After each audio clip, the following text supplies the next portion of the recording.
পেঁয়াজ আদা রসুন ছাড়াই চিকেন আজ দেখাবো। এই রান্নাটা আমার প্রিয়, তাই সফেদ চিকেন বানাবো।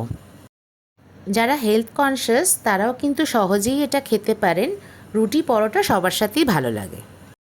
আমি 500 গ্রাম মতন চিকেন নিয়েছি। আমি 100 গ্রাম মতন দই নিয়ে এটা ম্যারিনেট করব প্রায় 2 ঘন্টা মতন। রাতে যদি খাবারটা বানান আপনারা কিন্তু সকালেও এটা ম্যারিনেট করে নর্মাল ফ্রিজে ঢুকিয়ে রাখতে পারেন। রান্নাটা করার সময় সাদা তেলই ইউজ করবেন, এতে কিন্তু ঘি বা মাখন লাগে না। ম্যারিনেট করা চিকেনটা দিয়ে দেবেন। হাফ সেদ্ধ হওয়া পর্যন্ত কিন্তু এটা ঢেকে ঢেকে রান্না করতে হবে।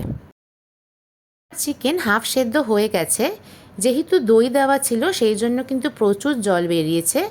এখন দেবেন নুন। 5 মিনিট মতন রান্না করেই দিয়ে দেবেন পোস্ত বাটা। আমি এখানে 1.5 টিস্পুন মতন পোস্ত বাটা নিয়েছি। পোস্ত বাটাটা দিয়ে 2-3 মিনিট ভালো করে একটু ভাজতে হবে। চিকেনটা হতে হতে আমি চিকেনের সাথে সার্ভ করার জন্য একটা পেঁয়াজকে প্রিপেয়ার করব। দুটো পেঁয়াজকে কেটে ভিনেগারের ভেতরে অন্তত 1 ঘন্টা আপনারা ভিজিয়ে রেখে দেবেন। এই পেঁয়াজটা কিন্তু এই চিকেনটার সাথে খেতে অপূর্ব লাগে। এই ভিনেগারটা আমি এরকম ধরনের পেঁয়াজ বানাবার জন্যই কিন্তু ইউজ করে থাকি।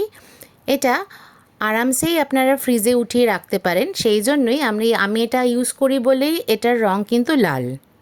পোস্ত বাটার হালকা ভাজা গন্ধ যখন বেরিয়ে যাবেন তখন দেবেন কাজু বাদাম বাটা। আমি এখানে 7 থেকে 8টা কাজু বাদাম নিয়েছি, সেটাকে ভালো করে পেস্ট করে নেবেন। কাজু বাটা দিয়ে কিন্তু মাঝে মাঝেই নাড়তে হবে, কারণ কাজু কিন্তু কড়াইতে খুব তাড়াতাড়ি লেগে যায়, তাই আমি কাজুটা সবার পরেই দিলাম। কাজুটা ভাজা হয়ে গেলেই কিন্তু দেবেন স্বাদ অনুযায়ী লঙ্কা আর ক্যাপসিকাম। এই সময় ফ্লেমটা একদম আস্তে করে ক্যাপসিকাম সেদ্ধ হওয়া পর্যন্ত অপেক্ষা করবেন। রান্নাটা ট্রাই করে দেখবেন, তামঝাম ছাড়া এই রান্নাটা খেতে কিন্তু বেশ ভালোই হয়।